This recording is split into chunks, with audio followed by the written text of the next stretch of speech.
নতুন একটা দিনের সাথে নতুন একটা স্কুলের টিফিন আইডিয়া শেয়ার করব।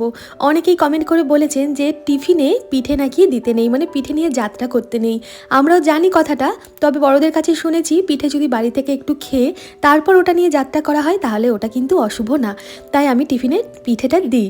আজকে একটা পাটিসাপটা দু অর্ধেক করে দিলাম স্কুলের টিফিনে, সাথে একটা ডিম সেদ্ধও দিয়েছি দু অর্ধেক করে, মিনি ক্যারট বা ছোট ছোট গাজর সেদ্ধ করে দিয়েছি। গাজর সেদ্ধ করে জলটা ফেলি না, জলটা এই গাজরটার সাথেই শুকিয়ে নিই। ফলের মধ্যে দিয়েছি 2 টুকরো আপেল আর গরম জল দিয়েছি স্টিলের বোতলে। টিফিন আইডিয়া কেমন লাগলো জানাবেন অবশ্যই কমেন্ট করে।